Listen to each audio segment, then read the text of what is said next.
ఎవరికైనా ఇప్పుడు lower back pain వచ్చిన తర్వాత సహజంగా ఎంఆర్ఐ తీసుకోవడం జరుగుతుంది. నిజానికి మనకు ఎంఆర్ఐ అవసరమా? సెకండ్, మనకి ఎంఆర్ఐ తీసుకున్న తర్వాత అందులో మనకు L4 కానీ L5 కానీ C5 కానీ C6 కానీ మనకు డిస్క్ బల్జెస్ కనిపిస్తుంటాయి. వీటి కోసమే ట్రీట్మెంట్ కావాలని అడుగుతుంటారు. నిజానికి వీటికి ట్రీట్మెంట్ ఉందా? థర్డ్, ప్రతి ఒక్కరు లోవర్ బ్యాక్ పెయిన్ వచ్చిన తర్వాత కాళ్ళు లాగుతూ ఉంటే వాటికి సియాటిక్ అని వాళ్ళే కన్ఫర్మ్ చేసుకుంటారు. ఇందులో వాస్తవం ఎంత? ఈ 3 అంశాలను ఈ వీడియోలో వివరిస్తూ లోవర్ బ్యాక్ పెయిన్కి సంబంధించిన ఎక్సర్సైజ్ మీకు నేను ఈరోజు చూపెడతాను. నేను మీ డాక్టర్ శ్రీనివాస్ని, ఫిజియోథెరపిస్ట్. మొదటగా మనకు ఎంఆర్ఐ అన్నది మనకు స్ట్రక్చరల్ చేంజెస్ చూపెడుతుంది బాడీలో. లిగమెంట్సే కావచ్చు, బోన్సే కావచ్చు, మజిల్సే కావచ్చు. నిజానికి మనకి ఎంఆర్ఐ అన్నది అంత అవసరం కాదు. అత్యవసర పరిస్థితులు మాత్రమే ఎంఆర్ఐ అన్నది యూజ్ చేయాలి. అంటే ప్రతిసారి ఎంఆర్ఐ యూజ్ చేయడం వల్ల మీకు లోవర్ బ్యాక్ పెయిన్ కానీ నెక్ పెయిన్ కానీ పెరుగుతుంది. అలాగే ఇప్పుడు L4, L5 డిస్క్ బల్జెస్ ఉండడం అన్నది సహజం. అలాగనే ఇప్పుడు ప్రతి 100 మందికి 90 మందికి ఎంఆర్ఐ తీసిన అందులో L4, L5, C5, C6 disc bulges ఉండడం అన్నది సహజం. అలా అని వాళ్ళకి నొప్పి రావాలని రూల్ ఏం లేదు. నొప్పి ఫ్యాక్టర్ ఇంకేదో ఉండొచ్చు. మేబీ మీ మజిల్ ఇంబ్యాలెన్స్ కావచ్చు, స్ట్రెంత్ కరెక్ట్ లేకపోవడం వల్ల కావచ్చు, మజిల్ టైట్నెస్ కావచ్చు, లేకుంటే మీ పోస్చర్ కరెక్ట్ లేకపోవడం వల్ల కావచ్చు.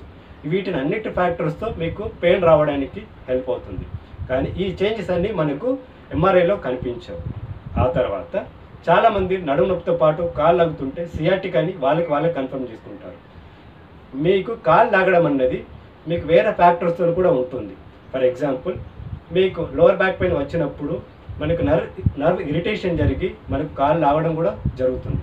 అలాగే మనకు కాఫ్ మజిల్ వీక్నెస్ ఉన్నా కూడా మనకు కాళ్ళు లాగడం కూడా జరుగుతుంది.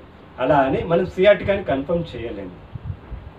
తర్వాత ఈరోజు మీకు నేను లోవర్ బ్యాక్ పెయిన్కి సంబంధించిన ఎక్సర్సైజ్, మీరు ఏదైనా వాల్ సపోర్ట్ దగ్గర అంటే వాల్ దగ్గర నిల్చొని వాల్ పక్కన ఏ కాలు ఉంటే రైట్ ఉంటే రైట్, లెఫ్ట్ ఉంటే రైట్.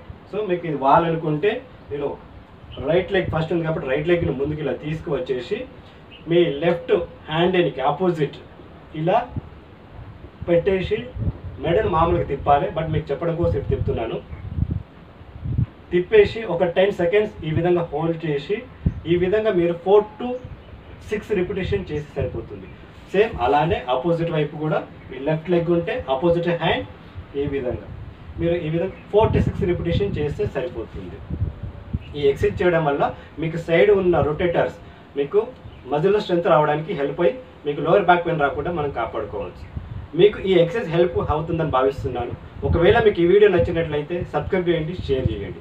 అప్పటి వరకు keep smiling and smiling. Thank you.